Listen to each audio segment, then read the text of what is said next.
জয় শ্রীকৃষ্ণ। রাধে রাধে। নমস্কার বন্ধুরা, পৌষ মাসে ভুলেও কাউকে দেবেন না এই 6টি জিনিস।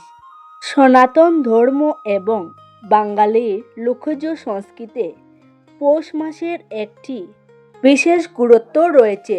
পৌষ মাসকে বলা হয় লক্ষ্মীর মাস বা পূর্ণতার মাস।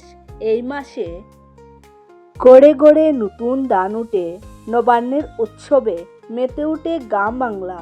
শাস্ত্রীয় এবং আধ্যাত্মিক দৃষ্টিকোণ থেকে এই মাসটি অত্যন্ত পবিত্র। তাই এই সময়ে কিছু দান ধ্যান বা লেনদেনের ক্ষেত্রে বেশ কিছু সতর্কতা অবলম্বন করার পরামর্শ দেওয়া হয়। পৌষ মাসে নির্দিষ্ট কিছু বস্তু আচ্ছাড়া করলে বা কাউকে দান করলে গৃহের স্ত্রী ও আশীর্বাদ নষ্ট হতে পারে। আমরা এই আলোচনায় বিস্তারিতভাবে জানব কেন পৌষ মাসের লেনদেনের ক্ষেত্রে সাবধানতা জরুরি এবং কোন কোন বিশেষ বস্তুগুলো এই সময় অন্যকে দেওয়া থেকে বিরত থাকা উচিত। সেই সাথে এই মাসের মাহাত্ম্য এবং বাস্তুশাস্ত্র ও জ্যোতিষশাস্ত্রের সংযোগ নিয়েও গভীর আলোচনা করা হবে। তাই আজকের ভিডিওটি খুব গুরুত্বপূর্ণ হতে চলেছে।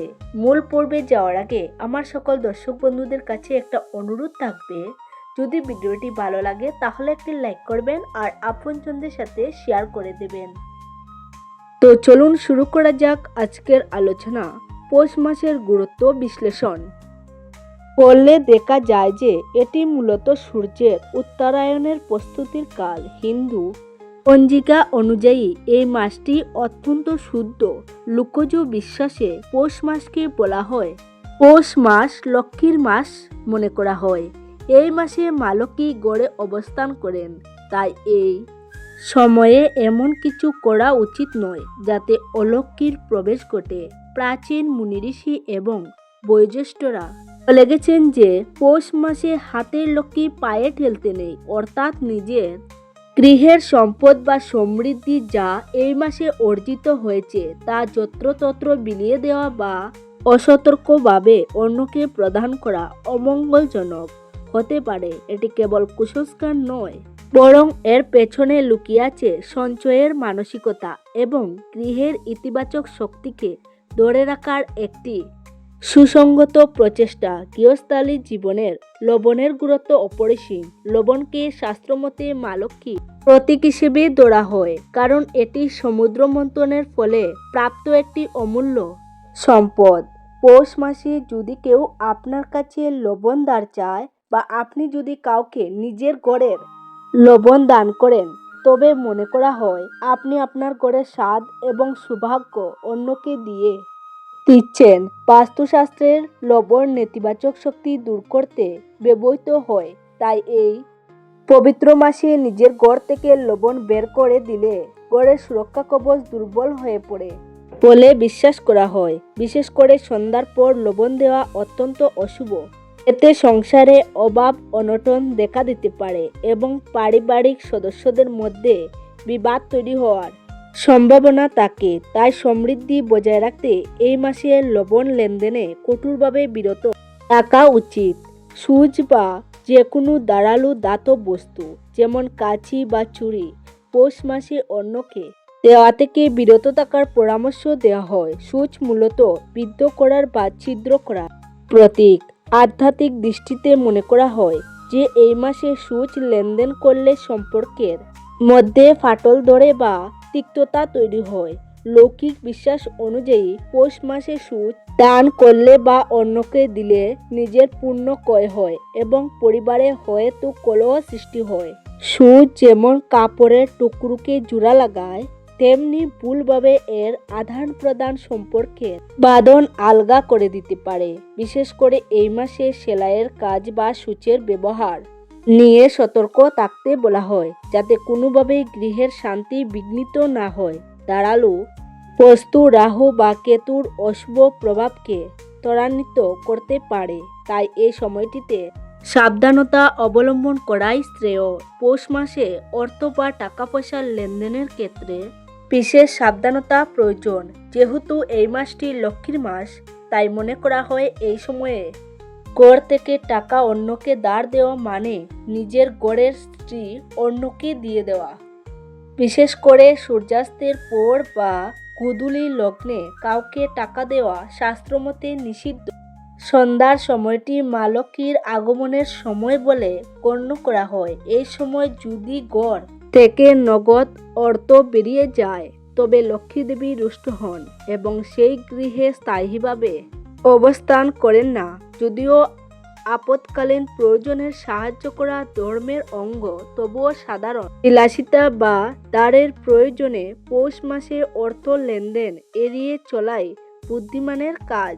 এটি সঞ্চয় প্রবণতা বৃদ্ধি করে এবং বছরের বাকি সময়ের জন্য আর্থিক ভিত মজবুত করতে সহায়তা করে। সাদা রঙের খাদ্যদ্রব্য, বিশেষ করে দুধ, দই বা চালের তৈরি কোনো জিনিস পৌষ মাসের সন্ধ্যায় অন্যকে দেওয়া অনুচিত। শুক্র গ্রহের সাথে সাদা রঙের গভীর সম্পর্ক রয়েছে এবং শুক্র হল বৈষয়িক সুখ এবং সমৃদ্ধির কারক।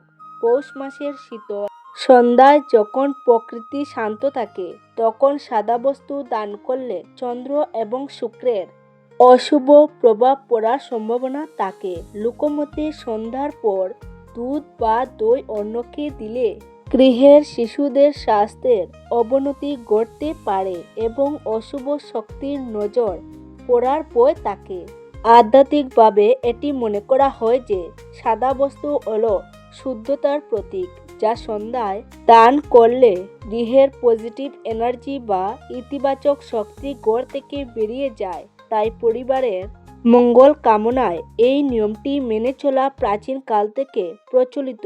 ব্যক্তিগত ব্যবহারের জিনিস যেমন চিরুনি বা আয়না পৌষ মাসে অন্যকে দেওয়া বা অন্যের থেকে নেওয়া একদমই উচিত নয়। চিরুনি ব্যক্তির ভাগ্যের সাথে সম্পর্কিত বলে মনে করা হয়, কারণ এটি মাথা বা মস্তিষ্কের সংস্পর্শে থাকে। অন্যের চিরুনি ব্যবহার করলে বা নিজের চিরুনি অন্যকে দিলে নেতিবাচক শক্তির আদান প্রদান হয়। পৌষ মাসে এই নিয়মটি আরও কঠোরভাবে পালন করতে বলা হয়, কারণ এই সময়ে ব্রহ্মাণ্ডের শক্তি বিন্যাস পরিবর্তিত হয়। বাস্তুমতে চিরুনি হল রাহু ও শনির অশুভ প্রভাব মুক্ত রাখার একটি মাধ্যম। তাই নিজের ব্যবহৃত চিরুনি এই মাসে অন্যকে প্রদান করলে নিজের মানসিক শান্তি বিঘ্নিত হতে পারে এবং মাথার উপর ঋণের বোঝা বাড়তে পারে। পরিচ্ছন্নতা এবং আধ্যাত্মিক সুরক্ষা উভয় দিক থেকেই এটি অত্যন্ত তাৎপর্যপূর্ণ। লোহা বা লোহার তৈরি সরঞ্জাম পৌষ মাসে লেনদেন করা থেকে বিরত থাকা উচিত। লোহা হল শনিদেবের প্রতীক। পৌষ মাসে শনির প্রভাব কোন কোন রাশির উপর প্রবল থাকে। এই সময় লোহা দান করা বা অন্যকে ব্যবহারের জন্য দেওয়া মানে হলো নিজের জীবনের বিপত্তি বা বাধাগুলোকে আমন্ত্রণ জানানো।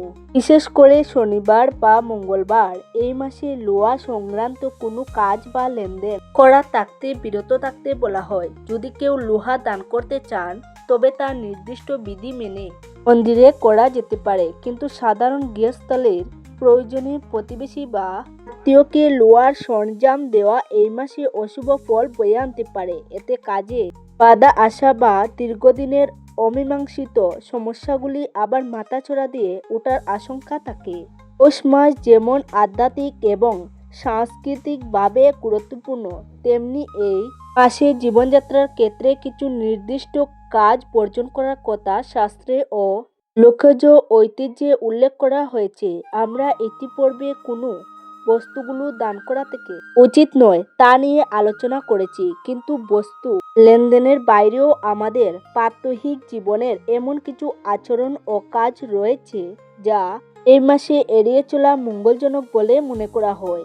নিচে সেই বর্জনীয় কাজগুলো সম্পর্কে বিস্তারিত আলোচনা করা হলো। পৌষ মাসের শুভ কাজ যেমন বিবাহ, অন্নপ্রাশন বা গৃহ প্রবেশের মতো মাঙ্গলিক অনুষ্ঠান আয়োজন করা থেকে বিরত থাকার পরামর্শ দেওয়া হয়। সনাতন পঞ্জিকা অনুসারে পৌষ মাসকে অনেক সময় শূন্য মাস বা মল মাস হিসেবে গণ্য করা হয়। বিশ্বাস করা হয় যে এই সময়ে সূর্য ধনু রাশিতে অবস্থান করেন। যাকে ধনু সংক্রান্তি বলা হয়। সূর্যের এই অবস্থানের কারণে এই মাসটি জাগতিক কোনো নতুন শুরুর জন্য খুব একটা শুভ ফলদায়ক হয় না। এই সময় কোনো বড় উৎসব বা নতুন দাম্পত্য জীবন শুরু করলে তাতে বাধাবিঘ্ন আসার সম্ভাবনা থাকে। তাই বড় কোনো বিনিয়োগ বা জীবনের গুরুত্বপূর্ণ কোনো শুভ কাজ এই মাসে শুরু না করে মাঘ মাসের উত্তরায়ণের জন্য অপেক্ষা করাকে শ্রেয় মনে করা হয়। ঘরবাড়ি বা বসতভিটা পরিবর্তনের ক্ষেত্রেও পৌষ মাসে বিশেষ সতর্কতা অবলম্বন করা জরুরি। প্রচলিত বিশ্বাস অনুযায়ী পৌষ মাসে নিজের স্থায়ী বাসস্থান পরিবর্তন করা বা নতুন বাড়িতে উঠে যাওয়া গৃহস্বামীর জন্য অমঙ্গল বয়ে আনতে পারে। মনে করা হয় এই মাসে বাস্তু পুরুষ বা গৃহের রক্ষাকারী শক্তি শান্ত অবস্থায় থাকে, তাই সেই শান্ত অবস্থায় বিঘ্ন ঘটালে সংসারে অশান্তি এবং আর্থিক অনটন দেখা দিতে পারে। যদি জরুরি না হয় তবে নিজের ভিটা বা ভিটার গাছপালা কাটা থেকেও এই সময়ে বিরত থাকা উচিত। প্রকৃতির এই শান্ত সময়ে কুটার চালানো বা ভূমি খনন করাকে ধরিত্রী মাতার প্রতি অসম্মান হিসেবে দেখা হয়, যা পরিবারের সুখ শান্তিতে নেতিবাচক প্রভাব ফেলতে পারে। আচরণগত দিক থেকে পৌষ মাসে কলহ বা বিবাদে জড়ানো অত্যন্ত বর্জনীয়। যেহেতু এই মাসটি মা লক্ষ্মীর আরাধনার মাস, তাই ঘরের ভেতরে উচ্চস্বরে কথা বলা, কারো সাথে তর্কে লিপ্ত হওয়া বা কাউকে কটু কথা বলা একেবারেই অনুচিত।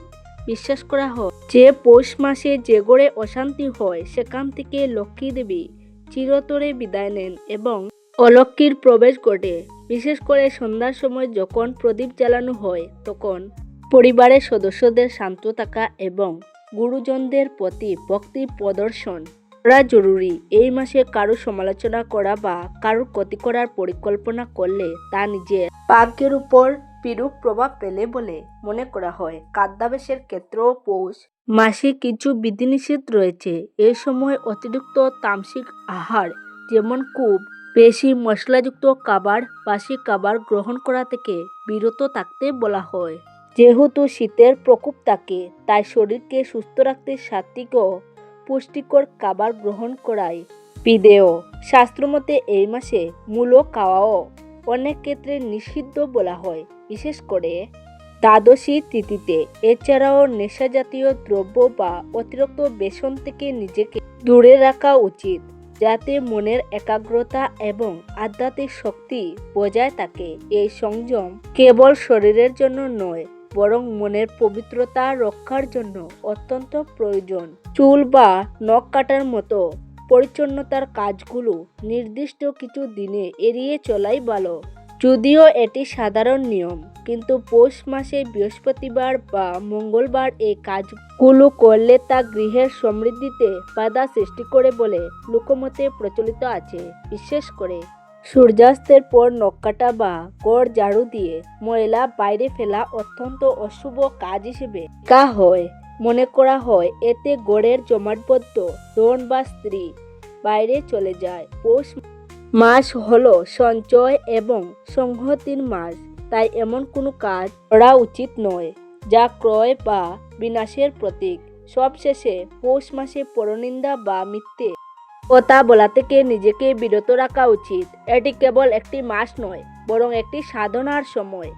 এই সময়ে নিজের ইন্দ্রিয়গুলোকে নিয়ন্ত্রণে রেখে শান্ত ও সংযত জীবনযাপন করলে সারা বছরের জন্য ইতিবাচক শক্তির সঞ্চয় করা সম্ভব হয়। প্রকৃতির এই শান্ত আবহে নিজেকে আধ্যাত্মিক ও মানসিকভাবে গুছিয়ে নেওয়াই হলো এই মাসের প্রকৃত শিক্ষা। উপসংহারে বলা যায় যে পৌষ মাসের এই বিধিনিষেধগুলো কেবল অন্ধবিশ্বাস নয় বরং এর গভীরে লুকিয়ে আছে শৃঙ্খলা এবং আধ্যাত্মিক সচেতনতা। এই মাসটি আমাদের শেখায় কিভাবে নিজের সম্পদ রক্ষা করতে হয় এবং প্রকৃতির পরিবর্তনের সাথে সামঞ্জস্য রেখে জীবন পরিচালনা করতে হয়। উপরে উল্লেখিত 6টি জিনিস লবণ, সূচ, অর্থ, সাদা খাদ্য, চিরুনি এবং লুয়া সতর্কতার সাথে ব্যবহার করলে এবং লেনদেন এড়িয়ে চললে পারিবারিক সুখ অটুট থাকে। মনে রাখবেন, ভক্তি এবং বিশ্বাসের সাথে নিয়ম পালন করলে মানসিক প্রশান্তি বজায় থাকে, যা জীবনের উন্নতিতে সহায়ক হয়। প্রিয় বন্ধুরা, ভিডিওটি আজ এই পর্যন্ত। আপনাদের যদি ভালো লেগে থাকে তাহলে একটি লাইক করবেন আর আপনজনদের সাথে শেয়ার করতে ভুলবেন না।